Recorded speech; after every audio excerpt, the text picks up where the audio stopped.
Assalamu alaikum everybody, and welcome to this new series that we're going to be conducting here, and this one is going to be about the origins of the Nawasib.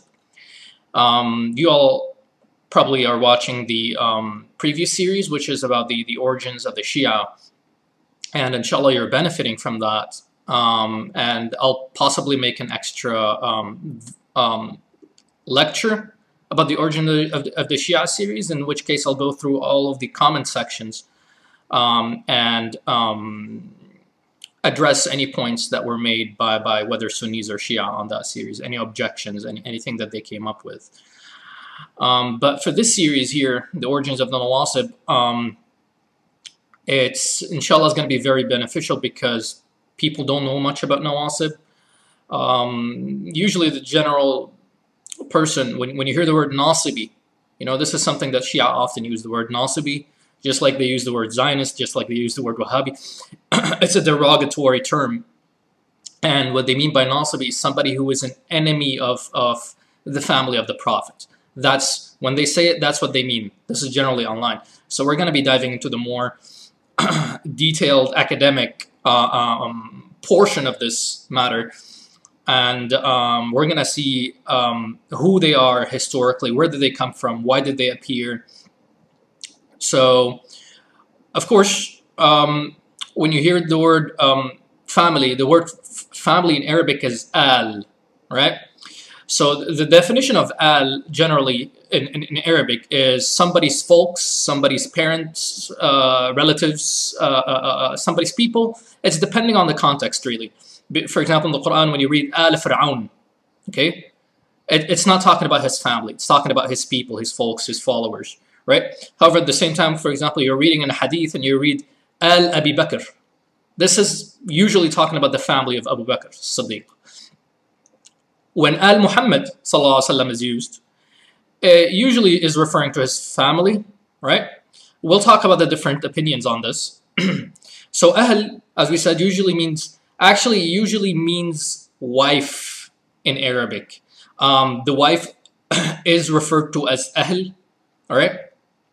That's why we say Halla biha or Ahalla biha. When he marries, somebody marries his wife,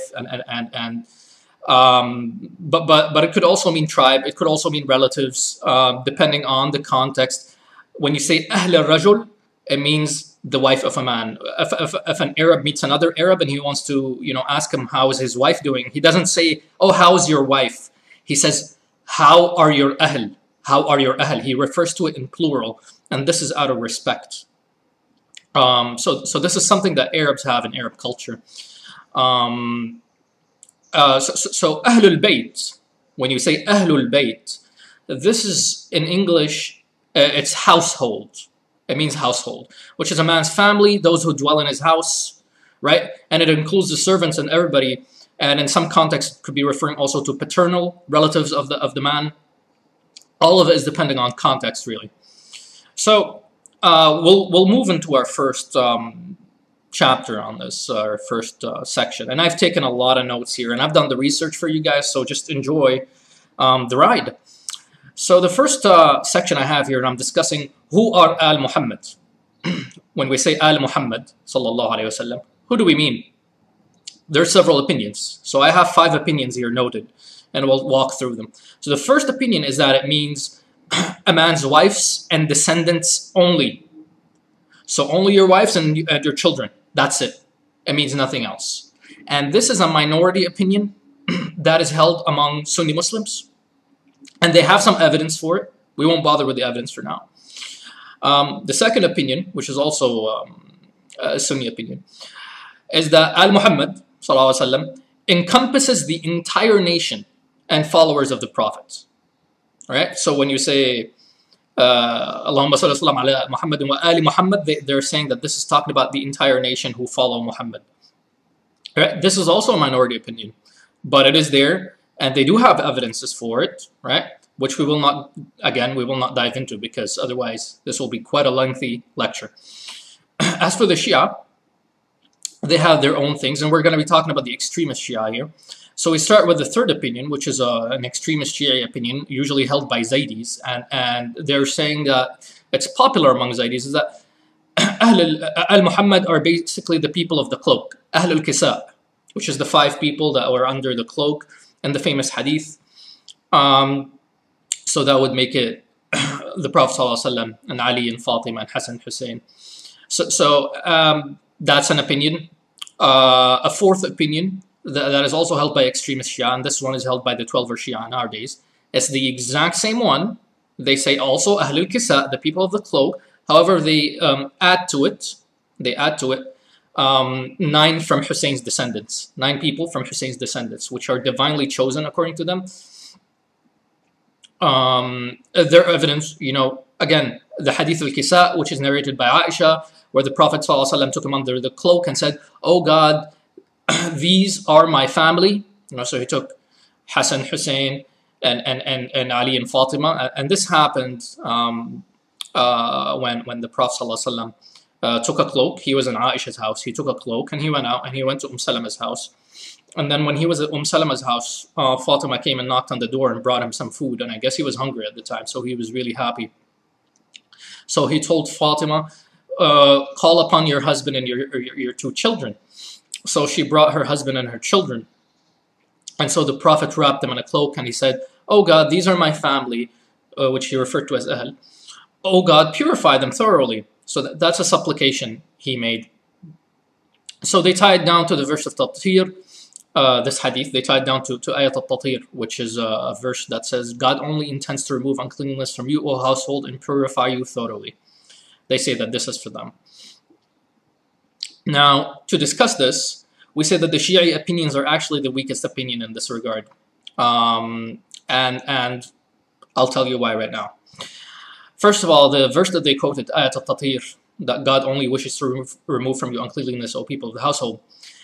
These are verses clearly discussing the wives of the Prophet ﷺ from beginning to end. If you read the verses, it's the entire speech is addressing the wives of the Prophet. And in fact, these are the verses that the Prophet ﷺ, they descended for the wives, and the Prophet read them to the wives, so that the wives can have a choice of either obeying him or staying as his wives, or disobeying him, and basically he'll ask a divorce, and finalize the matter. So he read these verses for his wives initially when they were revealed, to give them the choice, and his wives chose to be obedient, and they chose to stay with him. So this is the verses that they are talking about, and this is, it's just the apparent text that's clearly contradictory to what they say. And this is also due to the denial of the Shia that the wives are a part of the Prophet's family or his household. They're like, no, the wives are not from Al-Muhammad. Al-Muhammad ﷺ are not the wives. So this is the Quran contradicting them. Another evidence is the wives of other prophets are also referred to as Ahl in the Quran. And here we're talking about the wife of Ibrahim alayhi salam and the wife of Musa alayhi salam. They were referred to as Ahl in the Quran, according to both Sunni and Shia Quranic Mufassirin, interpreters and exegetists. I guess that's a word for it. Mufassirun in English. The use of masculine, they'll tell you, oh, Ahl al-Bayt in the verse of Tatir was utilized in a plural of masculine. And they say, therefore, the wives are not included. It's only about Ali and Fatima and Hassan and Hussein, all of that. Even though Sunnis could make an argument, tell them, well, Fatima is not included, alayhi salam, because the verses are in masculine. Obviously, they're not going to accept that. So the use of masculine is because the word Ahl in Arabic is a masculine word. The Arabic grammar is something which they unfortunately do not understand. Is a masculine word. You cannot refer to Ahl in feminine, okay? Which is Noon al-Nuswa. You add the Noon at the end. So, and this is because it encompasses both men and women, right? So who are Ahl Muhammad? It's obviously Muhammad. He's the head of the household. He's the first person who is referred to when you talk about the household, is Muhammad himself, sallallahu alaihi wasallam. So Muhammad and his women and his wives. This is what the household encompasses. And then you can add to it other people, but this is initially what it is. And that's why it's in masculine, because it cannot even be in feminine in any way. Another evidence is the hadith of Ibn Abbas, the authentic report from Abdullah ibn Abbas, who was the cousin of the Prophet, in which he clearly says that the verse of purification, Ayat al-Tatir, is revealed originally only for the wives of the Prophet. It's originally revealed for the wives of the Prophet ﷺ. And this is clear from the context of the, again, it's addressing the wives. How could it not be revealed for the wives? The words of the Prophet ﷺ, in Hadith al-Kisa, and the Hadith of the cloak, when the Prophet says about Ali and Hassan, Hussein, and Fatima, when he says, they are my family, right? In Arabic, this is not a restrictive function. This does not contain what they call adat al-hasr, which restricts the meaning to only these individuals. So for example, if you have a bunch of friends and you're walking with like two of your friends and your parent, asks you, who are these guys? And you say, oh, these are my friends, right? That doesn't mean you don't have any other friends. It means these are two of your friends and you have others. Obviously you have others, unless you're antisocial. So that is how it's used linguistically. So there's no restrictive function in it so that the Shia would use it to restrict Ahl only to these individuals and exclude everybody else. Now, in the same hadith, Salama asked the Prophet, and she's asking, and she knows the answer to the question, obviously. She's not somebody who's deprived of intellect. She knows the society. She's born and raised in that society. She knows that she's from Ahlul Bayt. So she's asking the Prophet, almost in a joking manner, actually. She's asking him, am I not also from your Ahlul Bayt? Why am I not under the cloak? So the Prophet basically tells her, stay where you are, for you are upon goodness. So he doesn't tell her you're not from Ahlul Bayt. Notice, he doesn't tell her you're not from Ahlul Bayt. He tells her, stay in your place, you're upon goodness. And she's upon goodness, right? إِنَّكِ عَلَى خَيْرٍ, because she's already covered by the verse. Meaning the Quranic verse already said that God intends to purify them, right? If they follow the orders of God. And the reason he told her, stay in your place, don't come under the cloak, right, is because she cannot enter with Ali under the cloak. He's a married man, he's non-mahram. So imagine imagine the wife of the Prophet entering under the cloak with a non-mahram man. That is not, acceptable. And so the event of the cloak, another evidence, is the event of the cloak actually happened after the revelation of the verse, right? Salama already said that these verses were previously revealed in her house. And when the Fatima and Hassan Hussein came to the Prophet in that hadith, he simply made a supplication. He didn't even recite the verse. He made a supplication for them in that hadith. And you can review that hadith. So they're not the cause of revelation of the verse. They were simply added to what we call Ahlul Bayt later on, or added to the supplication, or added to the blessing. And the Prophet, in other hadith, if we're talking about the Sahih Sunnah, the Prophet refers to his wives as Ahl in multiple other reports. So he openly refers to them as Ahl, right? So again, these are just a whole bunch of evidences. And this matter, actually, believe it or not, is one of the weakest points in Shia, especially the 12er Shia, and their theology. They suffered a lot because of this, because it's so ridiculous. They took it from their ancestors. So it's an ancient belief. And they stubbornly clung to it. And their biggest issue with it is if they accept that the wives are from Ahlul Bayt, then they must accept that they are blessed by that verse. And this is a big deal for them because they hate Aisha. And they hate a couple of the other wives. They hate Hafsa, they hate Habiba. So they hate some of the Prophet's wives. And they don't want to include them in that. And this is due obviously to Harb al-Jamal, the Battle of the Camel, and all of that as well. So further evidence is that if you go to classical Arab dictionaries, the word Ahl mainly refers to wives before anything else. So Ahl are a part of the man's household according to the linguists, and finally according to the habits and culture of the Arabs. The wives are considered to be from the Ahl of a man. They're considered to be from the family of the man.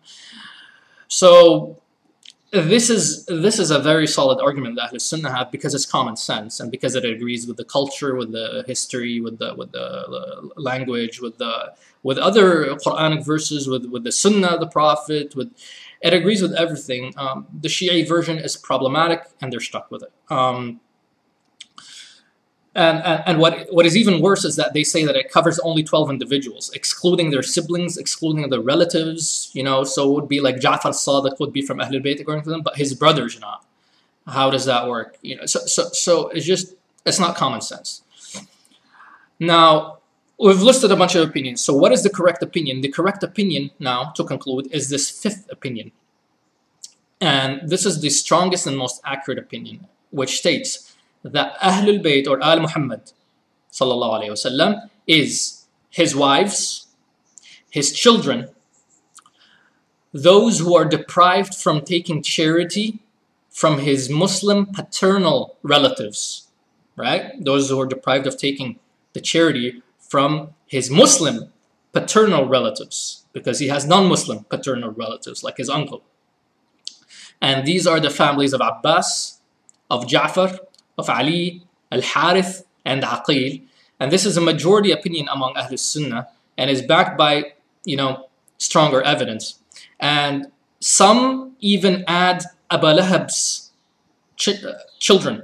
Some of Abu Lahab's children, who was the Prophet's uncle, they were Muslims. And they embraced Islam, and they're his paternal relatives. So technically it applies to them. So this is the most accurate opinion of what Muhammad is, sallallahu alayhi wasallam. So now we're going to move to the other chapter, which is what should be the attitude of a Muslim towards Ahlul Bayt. And this is not something we're going to get into any details in. You'll find a lot of materials about this online. It's actually kind of common knowledge. So as you know, we have been requested in several authentic reports by the Prophet himself to love his family and take care of them. Remember Hadith Thaqalain, for example, is a pretty popular one in this regard. So Muslims generally hold them in high status. They hold them in high regard out of respect for the Prophet ﷺ, since we love whom he loved and care for whom he cared for. This is the point. The Prophet also said that people's lineage and blood relations will not save them on Judgment Day, and he stressed the importance of this to his own household in the Hadith. If you remember the Hadith where he started reminding his own family and closed ones that their blood relationship to him, their kinship to him, is not going to save them. Only their actions and good deeds will save them. Therefore, not all the members of the prophetic family are equal in virtue and status. They're not all equals. They range all the way from disbelievers, whom we disown, actually, and we hate. Some members of his family are disbelievers. And some of them are just wicked sinners, and hypocrites. And finally, there's also a lot of religious and pious folks who are members of his family or descendants. In our days, there's a lot of these descendants. In fact, I'd assume they number by the millions today, because I was reading an article the other day by Naqib al-Ashraf in Egypt. Naqabat al-Ashraf is something that is established in the time of Ben al-Abbas. It basically means order of prophetic households. So it's a certain establishment, institution that takes care of Ahlul Bayt and is headed and run by Ahlul Bayt. And these were available in every century, and they're still available to our days. So the head of the prophetic household in Egypt said in an official statement that in Egypt alone, he said something like 7 million to 9 million are descendants of Ahlul Bayt. So imagine, in one country, 7 to 9 million are descendants of Ahlul Bayt. Well, that brings another point, is that these guys are all Sunni. So a lot of people may think that, Ahlul Bayt, that means the person must be Shia. Actually, it's quite the opposite. 70% of Ahlul Bayt, if you ask the experts in genealogy and the experts of Al-Ansab, 75% at least of Ahlul Bayt in our days are Sunni. And that's usually been the case. And how do they know? Well, they simply know because Arabs are tribal societies. And the tribes who are from Ahlul Bayt and the households who are from Ahlul Bayt are known. And there's books authored about this, and they're known. Like, these guys in Jordan are from Ahlul Bayt. And there are a couple of thousand people, or there are a couple of million, and it's a Sunni family. So this is how they know for sure. And you can get a really rough estimate. About 75% of them are Sunni. Now, the rest of the 25% are just a cocktail, basically. Some of them are Shia, Ismaili, or Twelver, or Zaydi, or whatever. Some of them are Christians. Like in Lebanon, I heard there's at least 5 families that are Christians who are from Ahlul Bayt. Some of them are secularists, they're not religious. Some of them are atheists. Like, I know a few atheists that are Musawi in Nasab. You know, they're Musawis, but they're atheists. They don't believe in God, right? And I'm not talking about Iranians here who claim to be from Ahlul Bayt. I'm talking about legit Arab Ahlul Bayt. So, that they are from Ahlul Bayt, this does not mean that they are better than everyone else. But, for example, the Sunni scholar, the big tabi'i, Abu Bakr bin Abi Ayyash, Abu Bakr bin Ayyash, he said in a hadith, and this kind of sums up the Sunni position of Ahlul Bayt. He said that if Abu Bakr, Umar, and Ali all came to me at the same time, and they all requested from me that I fulfill their needs. Each one was coming and requesting, oh, Abu Bakr, please fulfill my need, you know, Abu Bakr bin Ayyash, that's his name. So he said, I would prioritize Ali bin Abi Talib. Why does he do that? He said, due to his family tie to the Prophet ﷺ. So he would honor him, he would prioritize him due to his family tie. And this is something that Umar al-Khattab also used to do when it comes to splitting the money between the people. He would start with the family of the Prophet, with his wives, with his cousins, with his uncles. However, Abu Bakr bin Ayyash continues. He says, however, I prefer to fall from the sky to my death than to claim that Ali is superior to Abu Bakr and Umar. So what does that mean? It means because Ali is from Ahlul Bayt, he honors him and he prioritizes him and he puts him above everybody else when it comes to fulfilling his needs and taking care of him. However, he believes that Abu Bakr and Umar are superior to Ali in terms of their virtue, in terms of their rank in Islam, generally speaking. So this sums up the Sunni position quite well, and that's why I included it here as a note. Now, we jump to one of the most important topics in this section, which is the origins of the word nasab. The word nasibi is from the word nasab. So what does it mean? This is an important chapter here. So linguistically, the word nasibi is derived from nasab or intisab, which means in Arabic to raise or to erect. Erecting what and raising what? They mean to raise or erect hatred. Hatred towards who? Obviously hatred towards the individuals that are Ahlul Bayt.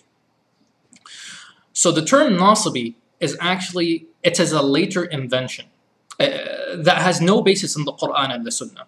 There is no such thing in the Quran and the Sunnah as something nasibi or somebody who's nasibi. You don't read in the Quran anywhere that somebody is a nasibi. It doesn't mention it because that word was not invented at the time. Nor in the Sunnah of the Prophet ﷺ do you read, oh, this guy is nasibi or that guy is nasibi. You don't read it because they never knew about it at the time. The term is also never used by the Sahaba in the early days of Islam. It did not exist. Thus, now the researchers say that this is most likely crafted by the Shia, this term. It came after the time of the Sahaba, maybe the first 100 years it was invented. And the earliest texts where we have the word nasibi used, you know, out of all the books we have in our hands right now, was found, is by a poet, by an ancient extremist Shia called Sayyid al-Himyari. This guy was a Kaysani Shia. All right? He believed in Muhammad al-Hanafi and all that. So he died in the year 173 after Hijrah. And he used it in a poem. He used this word in a poem in which he was praising Al-Hasanain, Al-Hasan al-Hussein. He was praising them and he used the word. So that's the earliest source we have for it, which is a Shia source. Now, as for Sunni sources, the earliest we have where it is mentioned is by Ali ibn al-Madini. Imam Ali ibn al-Madini, rahmatullah alayhi, is the Sunni traditionalist who said that it is a term only used by the Rafidi Shia during his days. That's what he said. And this man, he died in the year 234 after Hijrah. So when the Shia used this term originally, they meant a person nasaba al-ada'a li'aliyin. This is what they originally meant by the word nasibi. Somebody who nasaba al-ada'a li'aliyin, erected. It's a label for somebody who erected or revealed or declared hatred towards Ali ibn Abi Talib. Why? Because there was a fitna. And some people were against Ali and they were labeled nawasib. Now in our days today, the term nasibi is used by random Shia online to describe people who they claim detest or have expressed hatred towards Ahlul Bayt. Like if you see a a Sunni and a Shi'i debating online, and the Shi'i brings a hadith that, oh, wallahi, the word Ali is written at the foot of the throne of Allah. You know, some of these wacky Shi'i hadith. And the Sunni's like, oh, this is weak. The Shi'i will be like, oh, you're a Nasibi. You hate Ali ibn Abi Talib. That's how it's used nowadays. Unfortunately, it's pretty bad. So that was a general overview. Now, what is the scholarly definition of nasab? So the same way we defined Ahl al-Bayt in the previous chapters, we're going to define nasab according to the scholars. And so we're going to list a few opinions. Then we're going to conclude with the most accurate in our opinion, or according to the research. So we begin with the Sunni opinions, right? One Sunni opinion says, it is those whose religious worship involves hatred towards Ali. That's the first opinion. And this opinion is not accurate, because there's people who hated Ali, and their hatred for Ali did not include religious worship, and they were referred to as Nawasib by our ancestors. So this is not an accurate definition. Another explanation is those who have hatred and enmity towards the prophetic households, right? Those who have hatred and enmity towards the prophetic households. And this is quite an accurate opinion. You know, a person who hates the family of the Prophet, right, is an Nasibi. That is an Nasibi, right? But that's not the popular opinion. The actual popular opinion, this is because the word Nasibi is a historical word that was used in a historical context. It is those who have hatred and enmity towards Ali ibn Abi Talib. That's the popular opinion, and that's what actually the word Nasab is tied to in most of the historical texts. It's not about somebody who hated a random member of Ahlul Bayt. It's specifically exclusive to Ali. So somebody who hates Ali, and then maybe he hates other people from Ahlul Bayt, but it has to be Ali, all right? And it has to be Ali because if it wasn't like that, then a lot of the Shia would be labeled as Nawasib because they hate other members of Ahlul Bayt, right? So it's tied to Ali. That is what it means, right? Whether we like it or not, whether it's accurate or not, that's not the point. The point is how it was used historically. Now, the Twelver Shia have added some definitions of their own. The Twelver Shia do not have a consensus on what the word Nasibi means, which is very funny because it's a very essential term in their fiqh, in their jurisprudence, and their theology. This term has a lot of weight, but they have no agreement on what it actually means because they're confused, and they're confused because they fabricated narrations. So the conflicting reports from their imams as to who is a Nasibi and who is not a Nasibi, a lot of them have been preserved, obviously, in their books to this day. And we list some of these opinions. One of their opinions is, Nawasib are those who consider the first two caliphs superior to Ali. Those who consider the first two caliphs superior to Ali. Now, this is an inaccurate definition of Nasibi, right? Why? Because this would mean that the entirety of the Muslim nation is Nawasib, because they, by majority, the Muslims throughout the ages consider Abu Bakr and Umar superior to Ali. And it's also not accurate because those who prioritized or placed the first three Khulafa above Ali in status also loved Ali. Like Ahlul Sunnah, although they say Abu Bakr and Umar are superior, yet they love Ali, they don't hate him. So this is a very inaccurate definition of what Nasibi means, and it doesn't work, as you can see. Another opinion they have is those who love the 12 Imams but also love their enemies. So let's say you are someone who believes in the 12 Imams and loves them, right? But you also love their enemies, then you're a Nasibi. And this is inaccurate because, again, as we said, the common definition is a hatred for Ali, not the other 9 or 11 or 12 or whatever. And you cannot be a Nasibi if you love Ali. This is something very, very essential. You cannot be a Nasibi if you love Ali. Unless you're lying and you don't love Ali, you know, you're just a hypocrite, then you're obviously a Nasibi in that sense. But if you sincerely love Ali and you happen to love somebody, let's say somebody who's his enemy, right? Then that's usually due to a doubt. It's due to a misconception. It's not due to, or misinformation. It's not due to some grudge you have against Ali or whatever like that. So this is a very inaccurate definition.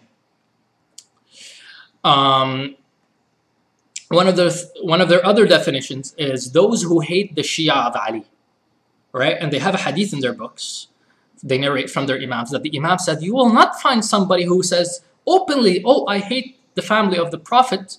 However, you will find people saying, I hate the Shia. So these guys are Nawasib. So they're trying to say that if you hate the Shia, that means you're a Nasibi. And this obviously is a flawed, concept. And if their imam actually said this, then he's completely wrong. Because in fact, in his time, you can actually find people who say we hate, some members of the family of the Prophet. You openly, they were there and they were quite open about it in the time of Ja'far as-Sadiq. So this shows that it's a made-up narration, actually. So the Shia are not the scale by which we measure who's a Nasib and who's not. And the Imamis are not viewed as legitimate Shia anyways by the rest of the Muslims. Just as the Christians are not viewed as legitimate followers of Jesus, alayhi salam, the Shia are also not viewed as legitimate followers of Ali, radiallahu anhu. So putting the Shia as the definition or a part of the definition of Nasib is a big mistake and it makes no sense. Another definition they have is anybody who denies the leadership of the 12 Imams. So this is also inaccurate and incorrect, since many of the other Shia would be counted as Nasibi.